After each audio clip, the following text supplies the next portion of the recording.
Hi guys, welcome back to my channel. It is Anna Marie, and if you're new here, I love to talk about books, and we talk about lots of books here.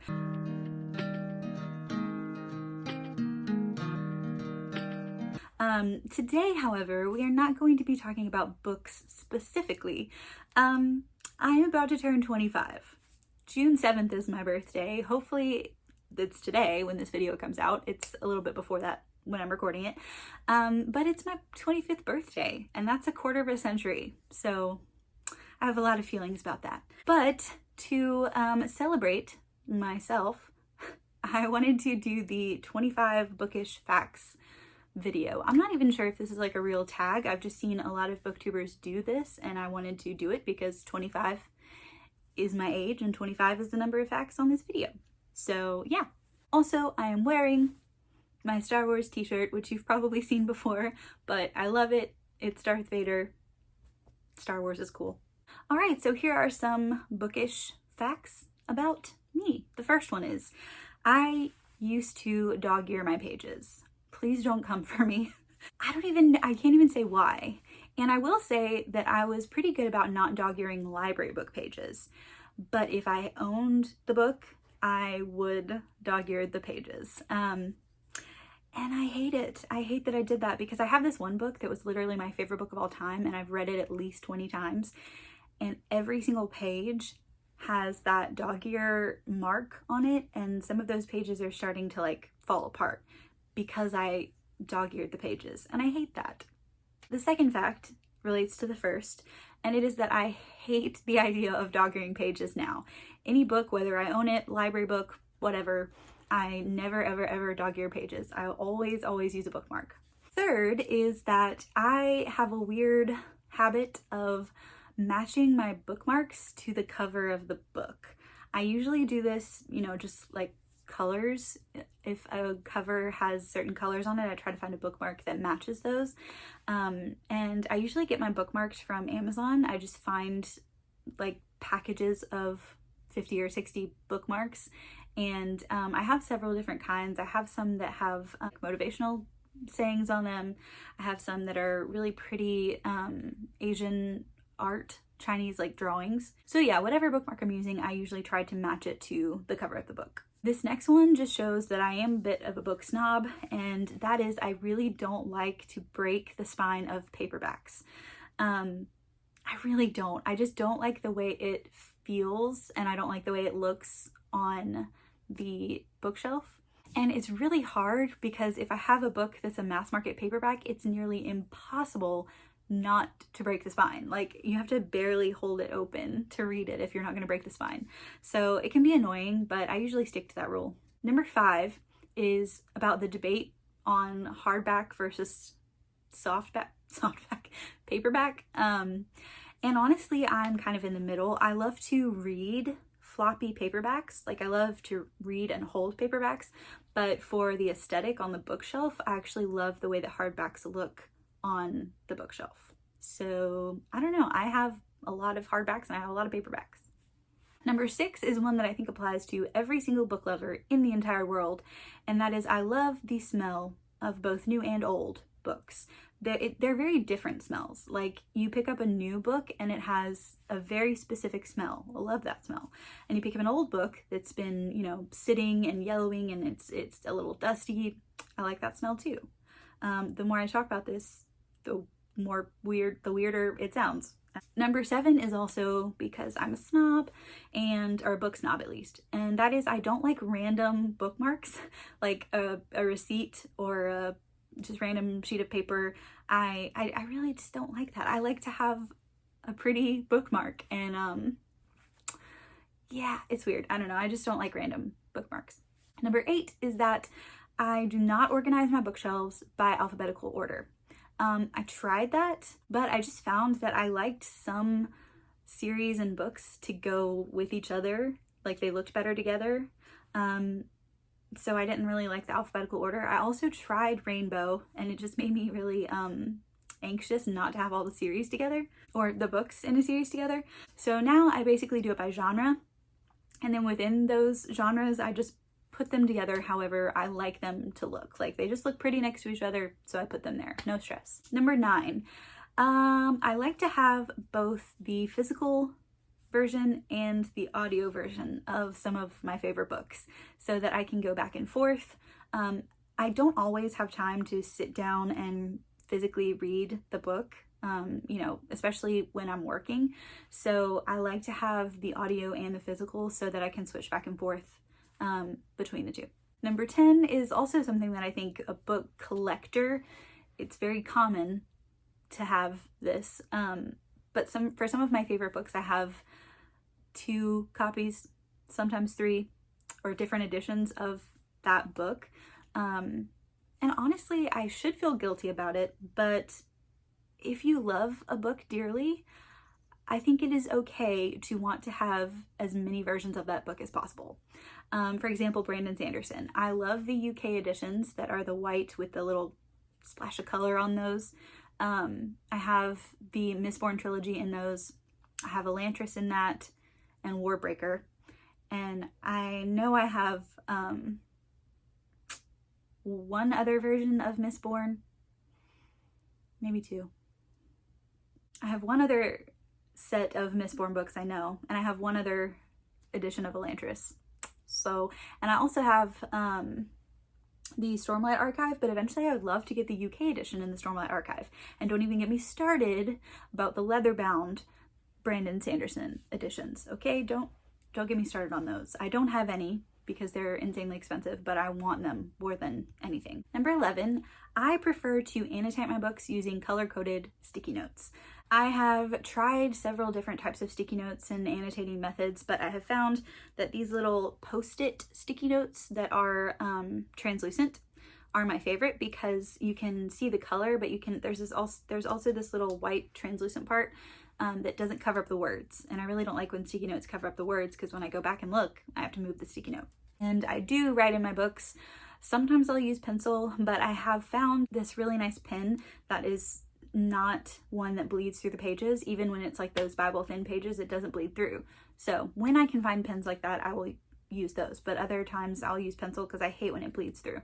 Number 12, I have 6 bookish mugs, which honestly, I'm just gonna keep adding to that because I'd like to get to, I don't know, a larger number at some point. I just love the coffee and tea, the mugs that have little book quotes and bookish things on them. Number 13 is about how fast I listen to audiobooks. And I'm going to preface this by saying I don't like the idea that this is a competition. Like, I don't want it to sound like that I'm reading it really fast because it's a competition. No, this is just how I've gotten used to listening to audiobooks. When I'm reading along with the physical book, I have gotten to where I can listen to it at 2 or 2.5. I've never gone higher than that. I don't think I ever will because it just becomes a different language at that point. When I'm not reading along, the slowest I'll listen to it is, when I'm not reading along, I usually stick to 1.75. There are some books when I can get up to 2 when I'm not reading along, but it's usually like a middle grade or a YA when I do that, just because they're a little bit easier to understand. 14, one trope that I hate more than anything is the whole relationship trope that says, I'm not good enough for you, I'm dangerous, I'm bad for you, so I'm gonna leave you and abandon you. Sorry, bye. It's one of my least favorite tropes of all time. I don't see it actually used that often, but the book that made me hate this trope was New Moon. So yeah, and I was actually a fan of the Twilight series. I'm doing a reread of the whole series right now in preparation for Midnight Sun, but New Moon is still to this day my least favorite because of this trope. Number 15, my favorite genre is obviously contemporary. I'm just kidding. It's fantasy if you didn't know, because that's all I read basically. My least favorite genre is either detective fiction, like detective mystery from the detective's point of view, or contemporary romance. I just don't read a ton of those. They're not my favorite. Number 16 is that I am a Hufflepuff. I feel like it's easy to guess people's Hogwarts house based on their personality, but if you didn't know, I am 100% a Hufflepuff. Number 17 is that I am a water tribe. I am new to Avatar. I am I'm almost halfway through the TV show right now, but I'm already addicted to it. It's already one of my favorite things of all time, and I took the quiz, and I am Water Tribe. Number 18 is that for a very long period of time when I was younger, I was obsessed with Christian fiction Amish books. So, books that were set in Amish country and only about Amish people. And I don't know why, I just really liked learning more about the culture. And I read as many Beverly Lewis books as I could get my hands on. And if you are familiar with Beverly Lewis, then you know that there are plenty to get to. 19, one of my favorite romantic tropes is the whole bodyguard and prisoner or criminal trope. So I guess this could be a throne of glass trope, when the bodyguard falls for the criminal that is not maybe so bad after all. Number 20, 99% of the time, I prefer the UK edition to the US edition. I feel like a lot of people will agree with me on this. I don't know what it is, but sometimes the UK editions just look better. Like, they're just prettier all around. I don't know what it is, but 99% of the time, I prefer the UK edition. Number 21, I never ever read with the dust jacket on. And I think this comes from like a traumatic experience where I was reading with the dust jacket on and it ripped, but I never ever read with the dust jacket on. I'm curious to see how many of you guys do or do not do that. Number 22 is that I am one of those rare book collectors that doesn't mind a series having some paperback and some hardback in it on the bookshelf. So like, a lot of people prefer, if they're gonna have a whole series, they're gonna have all hardback or all paperback. I actually don't mind, and sometimes I actually prefer it to be this way, having the first book or the first few books being in paperback and then the last few books being in hardback. I don't know why, but I just don't mind it. Like, it doesn't bother me. Like, the first few in the Ember and the Ashes series, the first two I have in paperback, and then Reaper in the Gates I have in hardback, and then the new book will be in hardback, and it just doesn't bother me because I like both paperback and hardback. Number 23 is that I never get car sick reading in the car. It doesn't matter if I'm in the front or the back seat. I don't know. That's never been a problem for me, probably because I have read in the car for most of my life. Number 24. So a lot of people can read anywhere and everywhere with all kinds of things going on around them. I usually can, like, I can read when things are going on in the background, like TV shows or whatever, but my favorite time or place to read is when I can just be in complete silence by myself, or when there's like a playlist going on in the background that I'm listening to read with. So number 25, this one has to do with genres and some people being kind of embarrassed to read certain genres. So when I was in college for a couple of years, everybody around me was just kind of reading classics only. That just fell.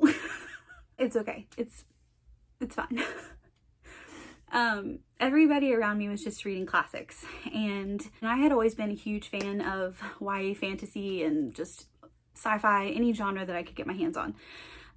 But during that time I was kind of embarrassed to go to that part of the bookstore and like be vocal about the fact that I liked those genres, because I felt like people would look down on me for being an English major and reading anything but Jane Austen or the Bronte sisters or Charles Dickens, you know, like, which I love the classics, don't get me wrong. I love Jane Austen. I love Jane Eyre. I think classics are classics for a reason, and there are some that I adore, and then there are some that I just could do without. So that's not to say I don't appreciate classics. It's just that I wish I had spent more time being unashamed of the fact that I love a good YA fantasy, you know, no matter the cliche tropes that it has. But now I have just done away with all of those feelings of embarrassment, and I find myself in every part of the bookstore, middle grade, YA, fantasy,